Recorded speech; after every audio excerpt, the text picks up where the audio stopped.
Start. साथियों नमस्कार, मैं जगदीश द्रविड़, सामाजिक कार्यकर्ता मध्य प्रदेश से। आज हम लोग विश्व भूख दिवस मना रहे हैं।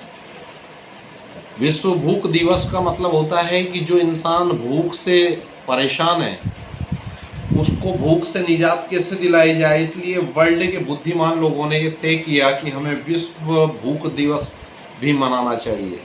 इस दिन दुनिया के तमाम जो बुद्धिजीवी लोग हैं, जो मानवता के हितैषी लोग हैं, वो ये डिसाइड करते हैं कि भारत और दुनिया से, यानी दुनिया के हर एक मुल्क से किस तरह से गरीबी को मिटाया जाए, क्योंकि गरीबी का सीधा संबंध भूख से होता है। बताते हैं कि जितना तकलीफ भूख से होती है, जितनी प्रताड़ना भूख से होती है, जितना दिल दर्द हमारा देता है भूख से, वो और किसी दूसरी चीज़ से नहीं होता। इंसान तड़प तड़प करके मर जाता है भूख के अभाव में। दुनिया में 70%, एक समय ऐसा था जब 70% लोग भूख से परेशान थे। भारत में आज भी 20 से 30% लोग गरीबी रेखा मतलब भूख से परेशान हैं। भूख से अर्थात भोजन से लोग परेशान हैं, उन्हें भोजन नहीं मिल रहा है, उनको पर्याप्त जो पूरा पौष्टिक आहार होता है उसकी तो बात ही छोड़ें, उनको पर्याप्त खाना भी नहीं मिलता है। वो भूखे सोते हैं, भूखे जगते हैं। सरकार इसके लिए कई मंचों से घोषणा करती है। हमारे भारत देश में तो उनको हर आदमी को जो है, जो गरीबी रेखा के नीचे जीवन यापन करने वाले परिवार हैं, उनको सरकार जो है यहाँ पर गेहूँ देती है, अनाज देती है, चावल देती है, ताकि उनको भूखा ना रहे।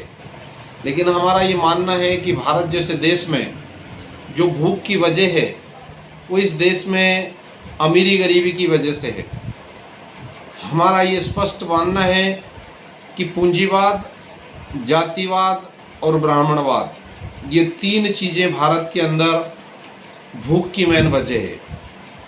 यहाँ अमीर अमीर होता चला जा रहा है, गरीब गरीब होता चला जा रहा है। सरकार के पास ऐसा कोई पैमाना नहीं है कि जिससे वो यहाँ की जो है जनता है, जो यहाँ की आवाम है, उसकी ये गरीबी और अमीरी की खाई को मिटा सके।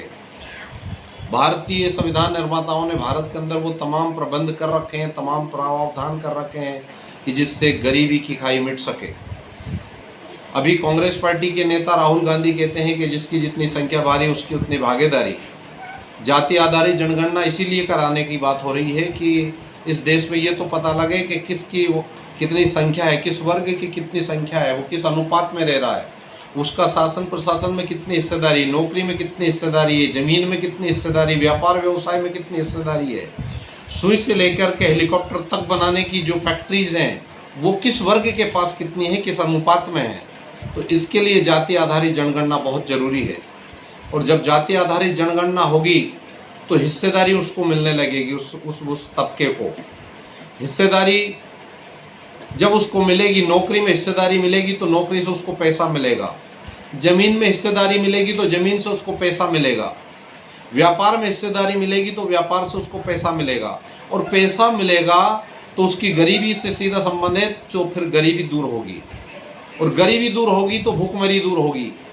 तो भूखमरी दूर करने का एकमात्र उपाय है कि हमारे देश से जो आर्थिक असमानता है, जो संसाधनों में भारत के जो संसाधन है उसमें सभी वर्ग की बराबर बराबर हिस्सेदारी होना चाहिए। अगर ऐसा होता है तो भूखमरी मिटेगी। आज हमारे देश में अमीर अमीर होता जा रहा, मैं फिर दोहरा रहा हूँ कि अमीर अमीर होता जा रहा, गरीब गरीब होता जा रहा है। यहाँ उद्योगपति, अगर एक उद्योगपति है तो उसके पास हजारों कंपनियाँ, फैक्ट्री है। अगर टाटा है, बिल्डा है, इनके पास में सुई से लेकर हेलीकॉप्टर तक की फैक्ट्री है। और एक स्किलधारी नौजवान आज छोटा सा धंधा करने के लिए दर दर की ठोकर खाता रहता है। उसके पास में, गवर्नमेंट के पास ऐसा कोई पैमाना नहीं है, नियत नहीं है, पैमाना तो है। अगर नियत सही होगी तो यहाँ के नौजवान को हिस्सेदारी मिलेगी, उसको व्यापार मिलेगा, और व्यापार मिलेगा तो उसके घर में पैसा आएगा। हर नौजवान की पत्नी की उम्मीद होती है कि मेरा पति मुझे अच्छी साड़ी ला करके दे, मेरे बच्चों को अच्छा खाना मिले, मेरे बच्चों को अच्छी तालीम मिले, अच्छी शिक्षा मिले। लेकिन वो सब मिलेगा किससे? उसका सीधा संबंध पैसा से है, इनकम से है, और इनकम के कोई स्रोत हमारे लोगों के पास है नहीं, देश की बहुसंख्यक लोगों के पास नहीं है।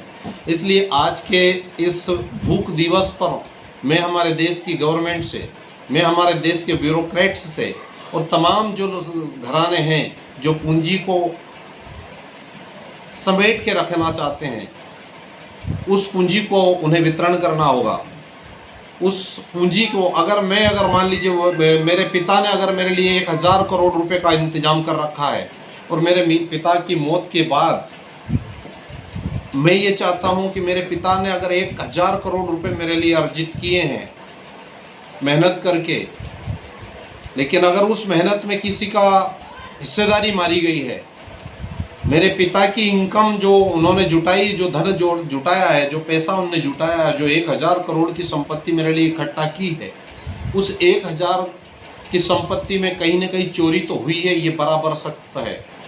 लेकिन अगर उसको मरने के बाद, यदि पिता की मौत के बाद उसमें से 500 करोड़ रुपए उस देश के उन गरीबों के लिए दे दिए जाएं, ऐसा नियम बने, ऐसा कानून बने, ऐसा प्रावधान बने और गवर्नमेंट इसको बनाए। अमीरी रेखा का एक पैमाना होना चाहिए कि अगर 1000 करोड़ रुपए आपने अर्जित किए हैं तो आपकी मौत के बाद 500 करोड़ आपके बच्चों के लिए और 1000 उन तमाम देश की जनता के लिए जिनके पास इनकम का कोई स्रोत नहीं है। अगर ऐसा कानून बनता है, ऐसी नीति बनती है, ऐसी व्यवस्थाएं होती है, तो हमारे देश की जनता खुशहाल हो सकती है। हमारे देश की जनता खुशहाल होगी तो देश निरोग होगा, देश मजबूत होगा। देश को मजबूत करने के लिए देश के हर नागरिक को मजबूत करना होगा, आर्थिक रूप से मजबूत करना होगा, शिक्षा से मजबूत करना होगा, स्वास्थ्य से मजबूत करना होगा, उसको हर एक क्षेत्र की हर एक जानकारी से मजबूत करना होगा। लेकिन हमारे देश में हर एक क्षेत्र में असमानता है, शिक्षा में असमानता, सरकारी स्कूलें बंद हो रहे हैं, प्राइवेट स्कूल खुलते जा रहे हैं, गरीबी को ख़त्म करने का कोई इंतजाम नहीं है, लेकिन अमीरों के लिए प्राइवेट स्कूल खुलते जा रहे हैं। प्राइवेट स्कूलों में गरीब का बच्चा कैसे पढ़ेगा? यहाँ एक आदमी है, मैं